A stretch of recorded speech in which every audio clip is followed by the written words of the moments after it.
Bonjour à toutes, aujourd'hui je reçois Aurélie Martin qui va partager avec nous son éco-aventure sur les traces des plus grands glaciers des Alpes, un triathlon engagé pour alerter sur la fonte des glaciers. Aurélie va nous raconter son aventure évidemment, mais aussi son parcours, sa motivation, ses engagements. Bienvenue Aurélie, Bonjour. est-ce que tu viens déjà te présenter? Oui, donc je m'appelle Aurélie, j'ai 26 ans.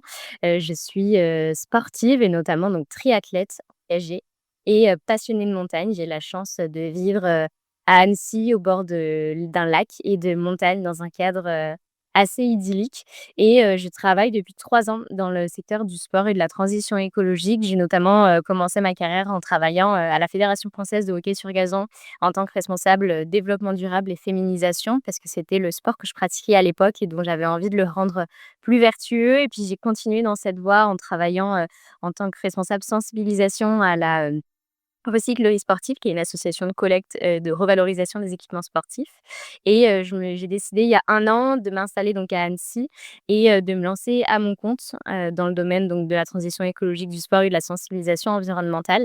J'ai d'abord travaillé pour un atelier de sensibilisation, au climat par le sport et cette année, j'ai décidé de faire partie, des aventuriers Sport Planet Smave pour me consacrer à un projet, dédié à la préservation des glaciers.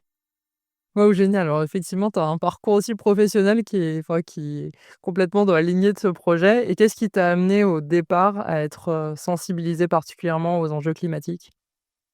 Heu, je dirais que ça a commencé au début de mes études, un peu quand j'ai commencé, à m'informer sur, l'état du monde. J'ai fait une double licence en droit public et sciences politiques, donc très ouverte sur le monde actuel. J'étais quelqu'un de très curieux qui, voulait tout savoir et tout comprendre sur le monde et donc petit à petit, j'ai lu des livres, vu des documentaires, des films, écouté des podcasts.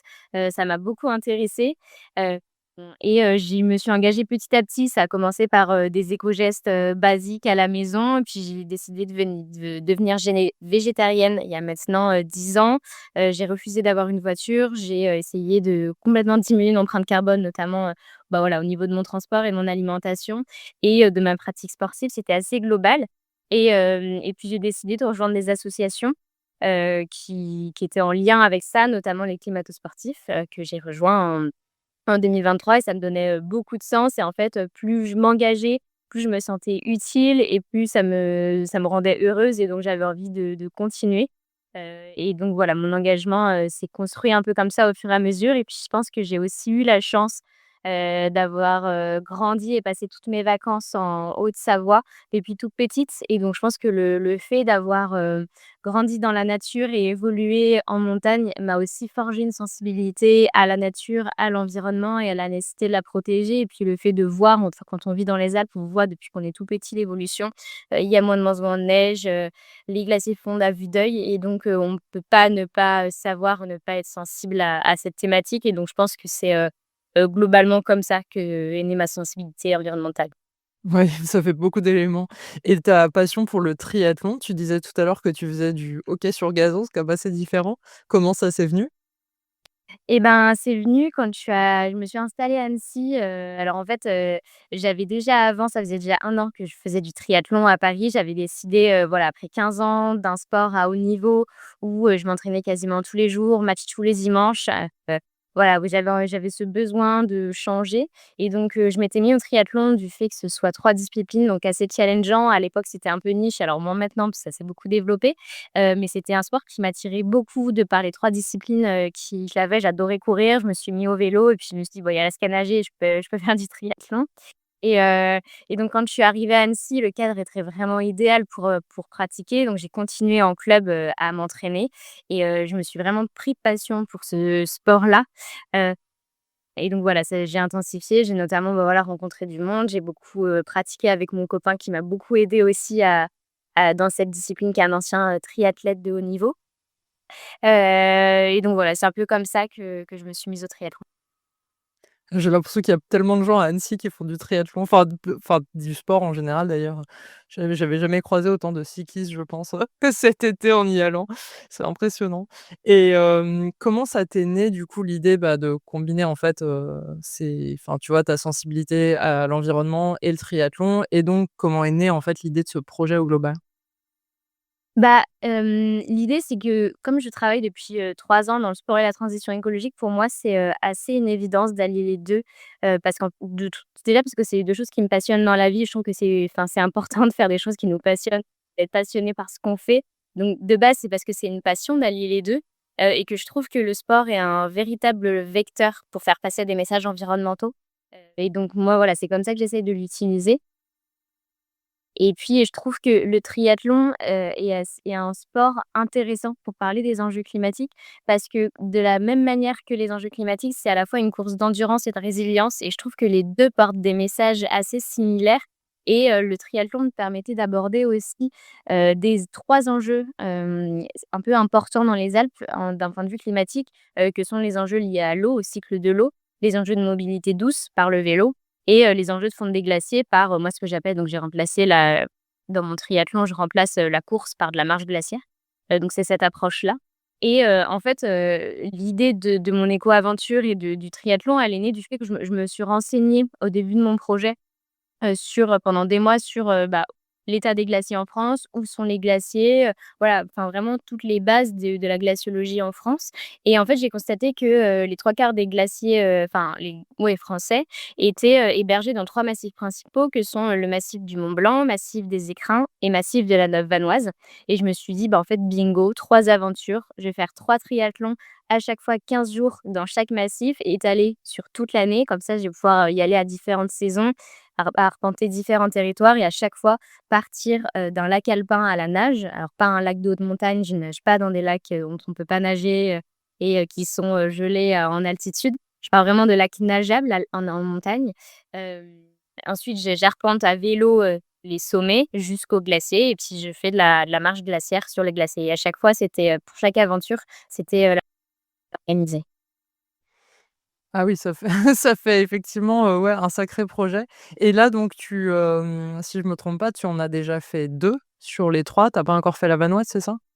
Exactement. J'ai fait, donc le massif du Mont Blanc en mai dernier et le massif des Écrins cet été.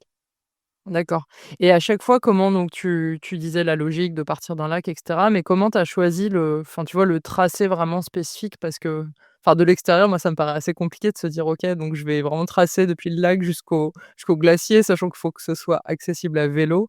Est-ce que c'était compliqué ça, tu vois, un peu vraiment l'itinéraire, quoi? Ouais, c'était compliqué. J'y ai passé pas mal de temps à rien qu'élaborer mes itinéraires à chaque fois. Donc, je regardais le massif où je voulais aller et je me suis dit, OK, donc là, il y a le massif. Où sont les glaciers où je vais me rendre? Déjà, comment je m'y rends? Est-ce qu'ils sont accessibles? Alors, en général, je choisissais les glaciers qui sont étudiés. C'est des glaciers qui sont accessibles à pied ou en téléphérique. Donc, je me disais, voilà, j'ai ces glaciers-là, je veux m'y rendre. Faut arriver à telle ville pour les joindre. Où est-ce qu'il y a un lac nageable, on va dire entre guillemets «le plus proche»? Alors pour ma première aventure, j'ai nagé dans le lac Léman, donc il fait pas forcément partie du massif, il était quand même un peu plus loin, mais il y avait une symbolique en tant que plus grand lac d'Europe, et du fait qu'il était alimenté énormément par les glaciers, notamment le glacier du Rhône qui sont un grand glacier, suisse et donc voilà, je regardais où étaient les glaciers où je voulais aller, le lac le plus proche et puis en général, je traçais mon itinéraire vélo entre les 2 points. Globalement, en essayant de passer par, des routes. Alors moi, pendant toutes mes aventures, j'essaye de suivre au maximum la route des Grandes Alpes, qui est un itinéraire cyclable incroyable qui existe en version route et en version gravel et en général, j'arrive à le suivre, au moins sur la moitié, voire les 3 quarts de mes itinéraires. Ah ouais, ouais, effectivement, ouais, ça doit être chouette et tu nous as parlé tout à l'heure donc des climato-sportifs. Est-ce que tu peux nous expliquer ce que c'est et quel rôle toi tu joues, au sein de cette association? Ouais, donc moi, j'ai entendu parler du collectif, en 2023 via les réseaux sociaux et ça a été un peu immédiat. Je me suis tout de suite retrouvée dans les valeurs partagées de l'asso. Je me suis dit: «Waouh, un collectif de sportifs». Déjà la thématique du sport et de l'environnement, c'est assez niche et il y a plusieurs années quand ça s'est créé, ça existait pas. Alors aujourd'hui, ça se développe, il y en a de plus en plus, mais à l'époque, ça existait pas et quand on voulait s'engager en tant que sportif, on se sentait assez seul et je me suis dit: «Mais c'est dingue, on va pouvoir essayer de créer je vais pouvoir rejoindre une communauté d'autres gens comme moi qui veulent agir, qui veulent, faire en sorte de pratiquer de manière, plus respectueuse de l'environnement». Donc je les ai, rejoints, et en fait, un peu tout naturellement en tant que responsable, communauté, parce que je suis quelqu'un qui aime beaucoup fédérer, à qui ça tient à cœur que les gens se sentent bien dans une association, dans une structure et qu'on crée une véritable vie de communauté. Parce que l'objectif, c'était là, c'était de créer un collectif de sportifs et pas juste une asso de sensibilisation à l'environnement qui existe déjà. Et donc voilà, mon rôle en tant que responsable communauté, c'est, d'intégrer les membres et de fédérer, autour de nos valeurs communes. Et donc ça a été créé, cette association-là, donc par 3 sportifs, semi-professionnels de haut niveau, une escrimeuse et 2 sprinteurs qui se sont dit: «Il faut qu'on agisse en tant que sportif et qu'on crée un collectif avec un symbole qui est une manchette qu'on porte, et qui symbolise l'évolution des températures du 19e siècle à nos jours». Et le but, c'est d'essayer de, voilà, rendre nos pratiques plus vertueuses et que ça parte des sportifs eux-mêmes pour montrer l'exemple aux autres générations et qu'on arrive nous-mêmes à faire bouger de l'intérieur nos clubs, nos fédérations, les structures sportives, à être plus vertueux. Et donc globalement, c'est ça un peu, nos objectifs. Et donc on agit, essentiellement par des actions, à la fois de communication, mais on est présent également sur pas mal d'événements sportifs. On essaie d'avoir des stands de sensibilisation, donc sensibilisation, communication, des actions de plaidoyer, et voilà, je crois que c'est C'est déjà pas mal. Et pourquoi est-ce que le sport est vraiment un bon levier, à ton avis, pour, communiquer sur ces enjeux environnementaux? Parce que le sport, il a cette, vertu incroyable, tout le monde aime, enfin pas tout le monde aime le sport, mais globalement beaucoup de gens pratiquent le sport et c'est quelque chose qui est pas controversé. C'est le sport, c'est universel, il arrive à unir, à rassembler, des peuples entiers. On le voit pendant les jeux olympiques, pendant les championnats du monde, il a des valeurs qui sont, incroyables et qui permet également de toucher un maximum de gens qu'on n'arriverait pas à toucher autrement. Parce qu'aujourd'hui, quand on parle de l'état de la planète, de réchauffement climatique, ça rend angoissant, colérique, on c'est pas des sujets qui sont agréables à parler, dont les gens ont envie d'entendre. Ça, c'est la réalité. Et le sport a cette capacité de, par d'autres biais cognitifs, de parler de sujets qu'on pourrait parler autrement, mais qui sont beaucoup mieux entendus parce que ça passe dans un cadre plus fun, plus ludique, qui unit, qui rassemble, dont tout le monde, s'accorde à le faire. Et donc ça passe beaucoup mieux comme ça et ça permet, je trouve que le sport permet de faire passer, des beaux messages, de toucher autrement par des beaux récits. Et donc moi, c'est pour ça aussi que j'ai choisi de l'utiliser et que les climato-sportifs le font aussi. Et parce que, la vérité, c'est que le sport c'est pas, le domaine qui a la plus grande empreinte carbone, mais il en a une quand on voit, l'impact des gros événements sportifs. On parlait de l'UTMB tout à l'heure, c'est énorme. Et donc on a cette responsabilité, ce devoir en tant que sportif, d'essayer de réduire l'empreinte carbone, du sport. Et si le sport en ce moment se bouge beaucoup, il y a beaucoup d'athlètes qui, se remettent en question, qui essayent, d'agir et de se dire: «Mais en fait, c'est vrai que le sport de base, c'est pour notre bien-être, physique et mental. C'est censé être un loisir, pas un truc qui pollue énormément et qui dégrade la planète», surtout quand on parle de sport de nature. Et donc je pense que c'est important que les sportifs et le sport transitionnent et ça pourrait servir, de bon exemple dans d'autres domaines pour la culture, l'art, les transports et plein d'autres, par la suite. Ouais, c'est vrai. Et tu as obtenu aussi le soutien du programme Sport Planète, Maïf. Ça, est-ce que tu peux nous expliquer quel soutien ils t'ont apporté? Comment aussi ça s'est passé, en fait, pour, obtenir cette aide? Et bah, donc la Maïf a un programme depuis 2020 qui s'appelle Sport Planète et qui vise à soutenir, des sportifs qui, alors pas forcément, de haut niveau, souvent c'est des amateurs, donc on a eu des sportifs tels que Xavier Thévenard qui ont candidaté. L'objectif, c'est de soutenir les sportifs qui souhaitent faire des aventures dédiées à la préservation de l'environnement. Donc ça fait 5 ans qu'ils font ça et ils soutiennent, alors c'est un appel à projet qui est reconduit, chaque année, auquel on peut candidater, au travers d'un dossier de candidature. Donc moi, j'ai voulu candidater l'année dernière en me disant, voilà, j'avais déjà vu plusieurs sportifs, s'engager, il y a des personnes que je connais qui l'ont fait.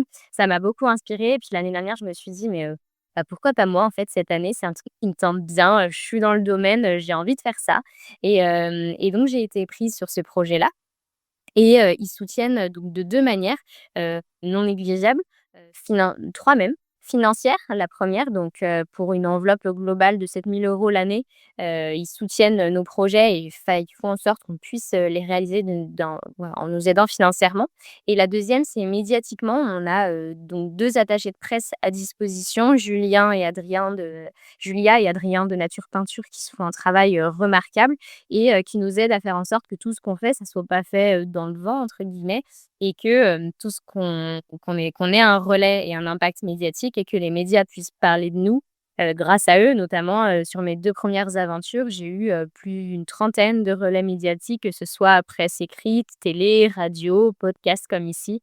Voilà, donc ça donne beaucoup d'opportunités, d'avoir un cadre et on a aussi la chance d'être accompagné d'une scientifique dans le cadre de cet appel à projet, Alice, qui est, paléoclimatologue et qui nous aide aussi à avoir un regard scientifique et à vérifier que le contenu de ce qu'on dit, soit juste, surtout moi sur un domaine, lié à la glaciologie qui est très technique. Donc voilà, ça c'est les trois quatre choses que le programme nous met à disposition et surtout aussi, c'est le fait de on n'est pas on alors on moi je fais mon aventure entre guillemets «seule», mais je fais partie d'une équipe d'aventuriers. On est 6 aventuriers. Il y en a donc d'autres qui font, d'autres aventures sur d'autres thématiques et voilà, ça permet aussi de pas se sentir trop seul et de faire partie d'une équipe quand on fait ça. Ouais, c'est tellement important et pour information, Alice, elle a fait un épisode de podcast ici, alors pas sur ce sujet, mais sur une aventure à vélo entre Barcelone et Paris, donc j'ai eu le plaisir aussi de la rencontrer, enfin déjà de la rencontrer, enfin sur le podcast et puis, par la suite, à Chambéry, à l'étape du Tour Femmes, donc ouais, une femme aussi, bien incroyable, donc je vous invite à écouter l'épisode et puis même, en général à suivre ce qu'elle fait. Donc tu nous parlais de, bah, voilà, de cette collaboration, super intéressante, je trouve, d'avoir vraiment le regard scientifique pour porter les bons messages aussi. Et est-ce que tu avais d'autres, tu as noué, tu vois, comme ça, d'autres contacts avec, aussi des associations, des acteurs plus locaux, qui t'ont aidé aussi à faire passer les messages? Ouais, je dirais que c'est la première étape que j'ai faite quand j'ai au tout début de mon projet. Je suis quelqu'un j'aime bien être assez organisée, donc j'ai fait un énorme fichier Excel, et j'ai recensé, toutes les associations, les glaciologues, les guides, les acteurs locaux engagés d'une manière ou d'une autre, sur la thématique et alors déjà ça m'a fait chaud au cœur parce que je me suis rendu compte que j'avais des lignes et des lignes de fichiers Excel et je me suis waouh, OK, la dynamique, elle est hyper impressionnante sur le territoire. On a la chance d'avoir, un tissu comme ça, local investi pour une thématique, assez particulière. Alors, beaucoup se regroupent aussi de manière générale, la préservation des territoires de montagne. Mais c'est vrai qu'on a la chance d'avoir plein d'assauts et plein d'acteurs hyper engagés dans les Alpes, pour la préservation et qui s'engagent au quotidien. Et donc ça m'a fait chaud au cœur et puis, bah, ce que j'ai fait, c'est que j'ai fait un gros dossier de présentation et j'ai essayé d'envoyer, ça à un maximum d'acteurs locaux, parce que moi j'habite, dans les Alpes que depuis 1 an. J'ai passé tous mes étés, mes hivers en Haute-Savoie, mais je suis pas savoyarde de base et je trouve que c'est mon ni moi je connais pas tout. Je connais un peu le Chablais, la Haute-Savoie, mais je connais pas tous les enjeux locaux. Je connais pas et puis j'ai eu un manque aussi de connaissances et de compétences scientifiques, liées à l'eau, aux glaciers, même à l'évolution des territoires, même si je vois à mon échelle de citoyenne ce qui se passe à peu près et donc j'ai voulu essayer d'inclure un maximum d'acteurs, déjà pour les mettre en avant parce qu'en dehors des habitants des Alpes, c'est des associations, des acteurs qui sont pas forcément connus, donc l'idée c'était de les mettre en avant, de mettre en avant leur travail et surtout, de m'apporter, en fait, mon aventure, elle est presque plus un peu journalistique et je me rapproche plus de quelqu'un qui veut montrer, interviewer et mettre en valeur les acteurs locaux que celle d'une éducatrice ou d'un scientifique et donc l'idée, c'était de travailler un maximum avec eux parce qu'ils ont un savoir et une compétence qui est incroyable et de les mettre en avant et donc voilà, c'est ce que j'ai essayé de faire. Donc j'ai réussi à avoir, quelques collaborations avec plusieurs acteurs locaux à chaque fois sur les territoires. Mais quand même, en toute honnêteté aussi une petite frustration de pas avoir réussi à collaborer avec tous les acteurs auxquels j'aurais aimé collaborer. Du fait que j'étais un peu nouvelle sur la thématique, pas forcément implantée ici depuis petite, donc un petit souci de légitimité et puis, la réalité aussi un fait que j'étais pas énormément suivie sur les réseaux sociaux par rapport à d'autres, entre guillemets, «influenceurs» du milieu et donc voilà, on m'a vu refuser des demandes de collaboration alors que c'est juste pour une mise en avant, par exemple, d'un parc national ou la promotion de valeurs, dédiées à la préservation des glaciers mais sous-entendu que j'avais pas assez une pas assez grande communauté. On m'a refusé certaines demandes de collaboration donc j'étais un peu frustrée par rapport à ça. Mais sinon globalement, j'ai fait des très, très belles rencontres et j'ai pu rencontrer des personnes, super intéressantes. Ouais, ça, j'ai l'impression que c'est un problème assez classique finalement.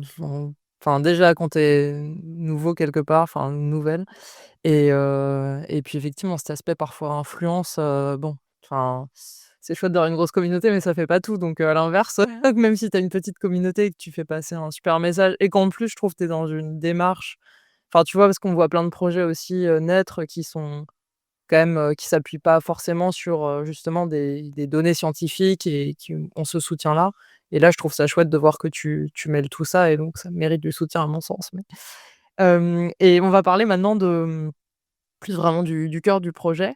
Déjà, enfin du cœur du projet sportif, on va dire. Comment est-ce que déjà tu t'es préparé physiquement? Est-ce que, comme de toute façon tu pratiques le triathlon, enfin tout le temps, tu avais pas besoin de t'entraîner, de manière spécifique ou, est-ce que quand même il y avait des choses précises? Bah, par exemple, j'imagine que la marche glaciaire, c'est pas quelque chose que tu fais tout le temps. Donc, comment tu t'es préparé à tout ça?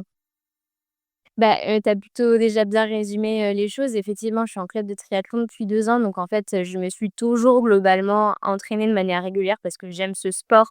À minima, une discipline, par semaine à chaque fois, enfin les 3 disciplines, chaque semaine, donc un entraînement de nage, un entraînement de course à pied, un entraînement de vélo, souvent un entraînement de renforcement musculaire et un peu de trail, puisque j'aime bien ça, par-ci par-là, en montagne.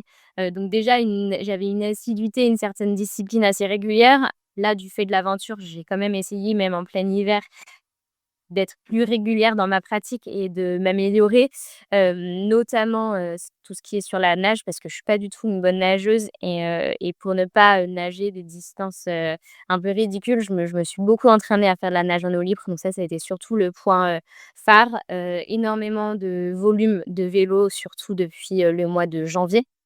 Je me suis beaucoup, entraînée là-dessus, et en fait, la partie marche glaciaire peut surtout, être capable, d'avaler du dénivelé positif, avec un gros sac à dos.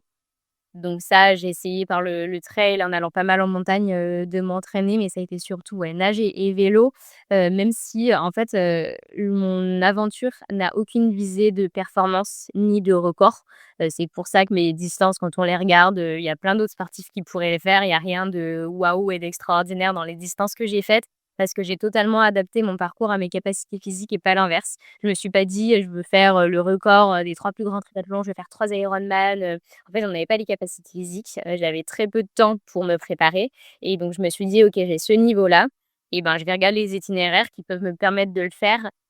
Il faut savoir que c'est pas juste du sport parce que je fais aussi de la sensibilisation, la communication, enfin, j'ai plein de casquettes, sur ce projet-là qui font que je peux pas me donner à fond et je peux pas être épuisée tous les jours parce que, le soir en rentrant, j'ai plein d'autres choses à faire et du coup, voilà, c'était surtout, ces objectifs, là de et j'ai continué un peu à m'entraîner, ouais, de manière régulière pour essayer de quand même d'être en forme et d'avoir un maximum de plaisir sur chaque aventure.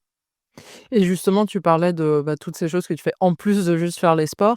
Comment tu as concilié tout ça, en fait? Est-ce que peut-être tu peux nous raconter un peu une journée type, tu vois? Pour, qu'on comprenne, en fait, vraiment ce que tu faisais, bah, au quotidien? Une journée type, enfin même de point de vue global, j'en ai pas. Chaque jour est hyper changeant, mais la «difficulté» entre guillemets de mon aventure, déjà, c'est d'en avoir 3, et d'à chaque fois d'avoir 3 sports étalés sur 15 jours, donc c'était un vrai défi logistique, parce que moi je veux faire un maximum de choses en mobilité douce, mais en fait un matériel de natation, de vélo et de randonnée glaciaire, pas sur un petit vélo. Donc je pouvais pas me balader avec toutes mes affaires, donc c'était vraiment, une grosse logistique pour savoir, bah, où est-ce que j'allais pouvoir avoir un camp de base où je peux poser mes affaires ou, quand j'ai fini ma nage, où est-ce que je laisse mes affaires de natation? Où est-ce que après mon vélo et que je fais de la rando glaciaire, bah, où est-ce que je laisse toutes mes affaires, ma tente, mon vélo qui coûte cher? Donc c'était beaucoup de logistique entre les points, entre, les sports. Chacune a ses contraintes, chacune a son matériel, donc c'est vrai que c'était beaucoup d'organisation en amont et j'ai eu la chance de me faire aider par mes proches notamment, qui sont venus m'aider sur toute la logistique, la coordination, et le la gestion du matériel et ce qui était compliqué aussi, ce que je disais, c'était de jongler, entre, plein de casquettes. Le fait, bah, d'être sportive et donc de faire, du sport la journée, mais aussi, bah, toute la gestion de projet et l'organisation des personnes que j'allais rencontrer et tout l'aspect sensibilisation puisque sur mon passage, j'ai fait des actions de sensibilisation, donc il fallait que je les prépare, que je les organise, puis plus celle de médiatrice et de «communicante» entre guillemets sur ce que je faisais. Donc le soir, quand j'avais fini mes journées, j'avais fait ma sensibilisation, bah, j'avais tout le traitement des photos, des vidéos et de comment j'allais pouvoir relayer sur les réseaux sociaux, ce que j'ai fait, pourquoi je le fais. Donc aussi un peu de données, de recherche, de belles mises en page, voilà, donc c'est beaucoup de temps, beaucoup de choses à savoir gérer, un peu de charge mentale. Hem Mais donc voilà, ça m'a beaucoup essayé aussi enfin, ça m'a beaucoup appris à faire preuve de flexibilité, d'adaptation, à être souple. Je suis quelqu'un d'assez perfectionniste et là, j'ai vraiment essayé de lâcher prise et de me dire: «Mon aventure, elle pourra pas être parfaite parce qu'il y a beaucoup trop de choses, à gérer en si peu de temps». Si j'avais eu, 2-3 ans pour faire ce projet, je pense que j'aurais pu et et ça aurait été beaucoup mieux mais j'ai fait avec le peu de temps que j'avais, du mieux que je pouvais et ça reste un projet, alors il est pas forcément bénévole parce que c'est un partenariat mais on va dire que, j'ai pas de pression à avoir sur ce projet-là donc j'ai essayé de lâcher prise, de faire du mieux que je pouvais et d'essayer de trouver cet équilibre entre, toutes les disciplines et toutes les casquettes que je pouvais avoir. Ouais, c'est déjà pas mal parce que là, ça fait vraiment couteau suisse. Enfin, vu tout ce que tu devais faire, bah, en plus de la partie juste sportive, c'est énorme, en fait. Et est-ce que tu peux partager avec nous, tu vois, l'un de tes moments préférés, en fait, bah, sur chacune des 3 disciplines, on va dire? C'est compliqué parce qu'en vrai, j'adore chaque, discipline que je fais. La nage en lac, c'est incroyable. C'est des moments un peu suspendus, hors du temps où on se retrouve seul dans un élément magnifique qui est l'eau. Les vélos, on peut défiler des kilomètres et des kilomètres en voyant des paysages incroyables. Mais je pense que de loin, c'est le moment où je pose mon pied sur les glaciers qui reste à chaque fois la consécration de pourquoi je fais ça. Je pose mon pied sur les glaciers, je me mets crampons, je suis face à des immensités de glace, magnifiques et je me dis, après avoir, nagé, fait du vélo, je me dis: «Bah, ouais, en fait, tout ça, c'est pour ça, c'est pour, cette beauté, c'est pour, cette fonte, et c'est pour alerter» et à ch quand je suis sur les glaciers, je sais pourquoi je fais ça et ça me donne vachement de sens et ça me donne une énergie, assez folle et c'est ce que j'adore à chaque fois, la consécration d'arriver, tout en haut après, les 2 disciplines. Ouais, et du coup, en fait, ça te prenait, les 15 jours, comment tu découpais, tu vois, tes étapes, je sais pas, tu faisais de la nage pendant X jours, ensuite, du vélo pendant X jours et ensuite, à la fin le glacier, du coup? Est-ce Ça que tu dépend faisais des journées de pause aussi, tu vois? Ouais, ça dépendait de chaque aventure est un peu différente en fonction, aussi un peu des événements auxquels je me suis joint et cetera. Globalement, la nage, ça prenait qu'une journée parce que je suis pas en capacité de nager Heu, alors sauf, je raconterai peut-être un peu plus tard, mais sauf la deuxième aventure où c'était 2 jours. Alors je nage, que sur une journée, mais ça peut être sur un événement et donc ça peut durer 2 jours entre guillemets la partie natation. Le vélo en général, ça va entre, 3 à 5-6 jours et puis après, c'est de la randonnée glaciaire effectivement là, ça prend un minima 1 semaine à chaque fois. Donc au final, ça passe, assez vite. De base, je m'étais jamais mis de jours de repos, mais il se trouve que j'ai été contrainte par des conditions météo et au final, c'est pas plus mal. Ça a fait beaucoup de bien de souffler et pas trop enchaîner un peu, heu mais du coup, oui, non, sinon ça s'est un peu, goupillé comme ça. Ouais, ça s'enchaînait vraiment. Et la randonnée glaciaire, est-ce que tu étais accompagnée ou tu étais seule? Non, moi, j'ai malheureusement pas les compétences, pour, assurer ma sécurité seule en glacier, même si du coup, grâce à l'aventure, je me suis beaucoup formée. J'ai fait des journées de sécurité glacier. Je suis pas partie de zéro. Il se trouve que enfin, j'en avais déjà fait avant, de la randonnée glaciaire. Je suis déjà allée, alors pas beaucoup, hein, 1 ou 2 fois, mais sur des glaciers, qui fait que je savais à peu près, comment ça se passait, quel matériel il fallait avoir. Je suis pas partie de zéro et puis j'ai déjà fait un peu d'expérience d'alpinisme. J'ai fait pas mal de sports de montagne l'hiver, du ski de randonnée, du ski de fond, donc j'ai «l'habitude» entre guillemets de ce type d'environnement sur lequel il est hyper important de déjà pas s'aventurer seul, d'avoir le bon équipement. J'en parle parce que quand j'y suis allée, et les locaux, les gardiens de refuge en parlent de plus en plus, du fait que, c'est génial, la montagne, elle devient de plus en plus accessible à plein de monde et plein de gens vont de plus en plus en montagne. Mais cet été, les secours ont fait, autant de secours que sur les 10 dernières années, du fait que, les gens vont de plus en plus en montagne mal équipés. Ils ont pas du tout connaissance des risques et moi, j'ai vu des touristes limite en tongs sur les glaciers à faire des bonhommes de neige alors qu'il y a une crevette à 1,2 m. On se dit: «Mais, il y a quelque chose qui va pas là» et C'est délirant.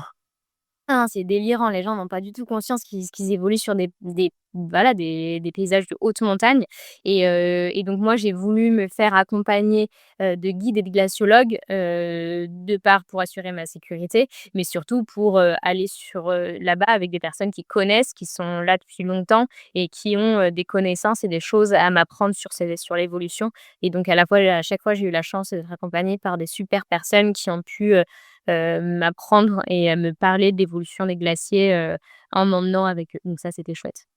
Ouais, c'est génial. Déjà, effectivement, hyper important, là, on le rappelle, on ne fait pas n'importe quoi en montagne. Mais, et sur l'aspect vraiment, du coup, projet, ça te permettait aussi, j'imagine, après de partager, bah, voilà, des choses qui t'avaient été apprises, par des personnes qui connaissent vraiment le sujet et puis de pouvoir étayer aussi, j'imagine, de photos que tu avais pu prendre sur place?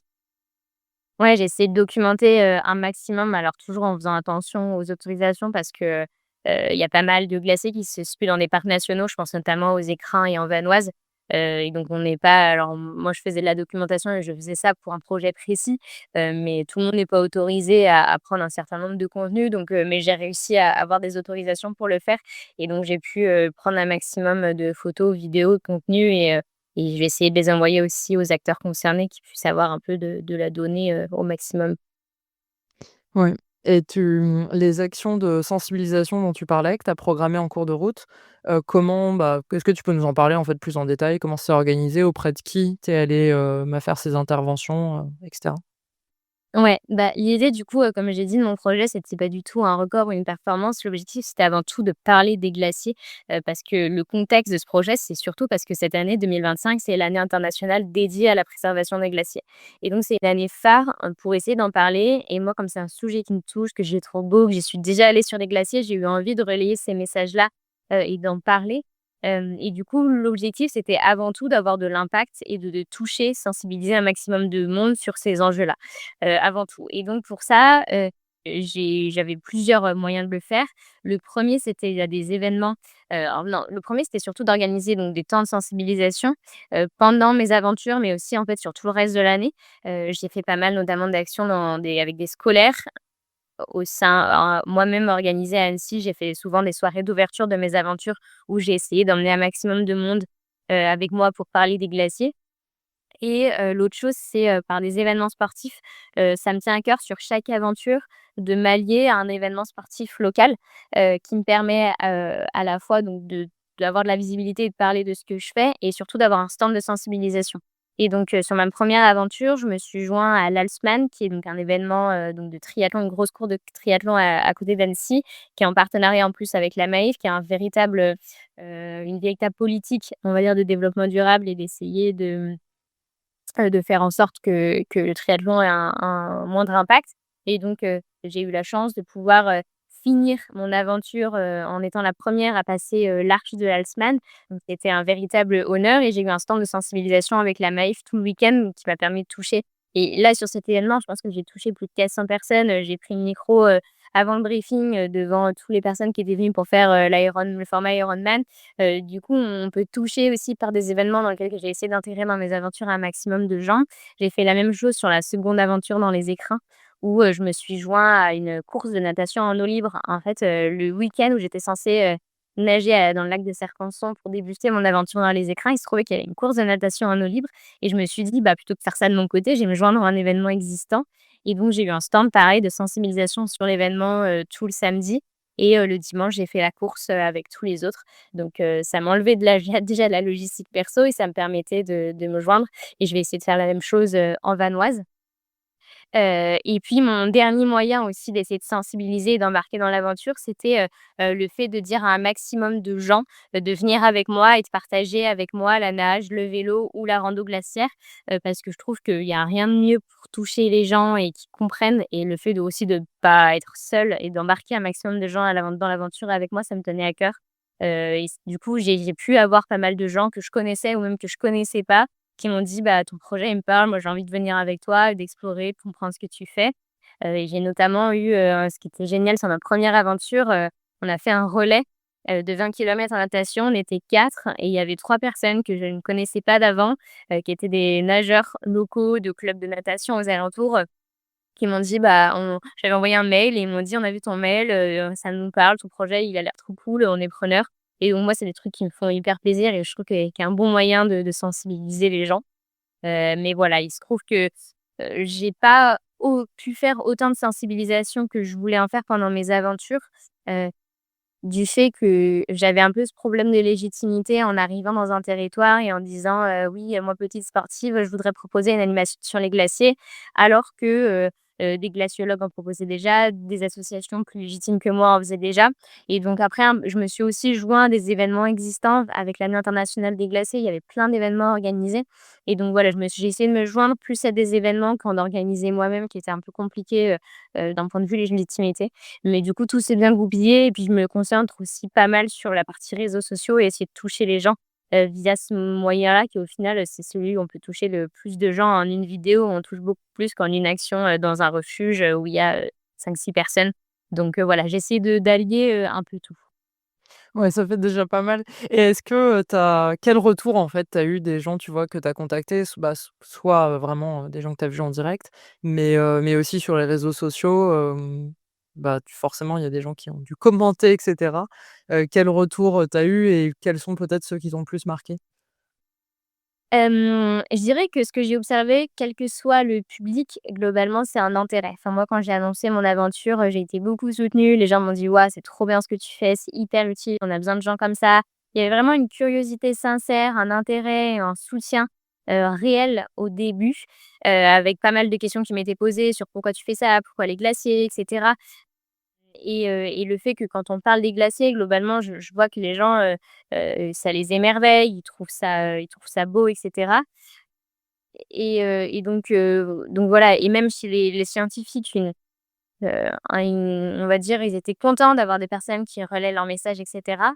Mais derrière cet intérêt-là, j'ai surtout constaté une réelle méconnaissance, profonde, même des habitants des Alpes, sur les changements et sur, le rôle des glaciers et l'impact, les conséquences de leur fonte. Et les gens globalement, j'ai l'impression qu'ils savent, ils sont globalement conscients du réchauffement climatique, de la fonte des glaciers. Ils voient bien qu'il y a moins de neige, qu'il y a moins de glaciers. Mais alors pour autant, ils ont pas vraiment conscience de ce que ça engendre, pourquoi, les raisons et cetera. Et donc c'est vraiment un manque de connaissances, on va dire scientifiques, sur ces enjeux-là et ils ne savent surtout moi le truc qui m'a marqué quand j'en parle et quand j'allais en refuge et quand, j'en parlais avec les acteurs locaux ou les citoyens, en randonnant avec eux, ils savent surtout pas comment agir et en fait, ils se disent: «Bah, ouais, c'est triste ce qui se passe», mais pour autant, ils continuent d'aller en montagne, en prenant l'avion. Ils continuent en fait, à rien changer dans leurs habitudes et à ne pas comprendre qu'en fait, c'est nos habitudes à la fois personnelles et collectives, qui impliquent ça et donc il y a un véritable enjeu, je trouve, de vulgarisation et de connaissances sur ces enjeux-là qui m'a beaucoup marquée. Ouais, je comprends. Et est-ce que tu as eu tu vois, vraiment des difficultés ou des gros imprévus aussi pendant l'aventure? Je dirais, les imprévus que j'ai eus, c'était essentiellement, dû à la météo. J'ai pas eu de chance, bah, c'est la vie en montagne, on doit s'adapter, mais j'ai pas eu de chance globalement sur mes 2 aventures.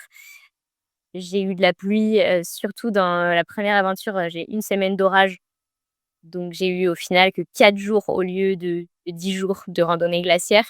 Donc j'ai dû entre guillemets «expédier» et aller au plus vite de ce que je pouvais faire. Donc ça m'a un peu frustrée, mais c'est comme ça et pareil, j'ai dû annuler une journée où, des gens étaient censés me rejoindre sur les glaciers, dans les écrins.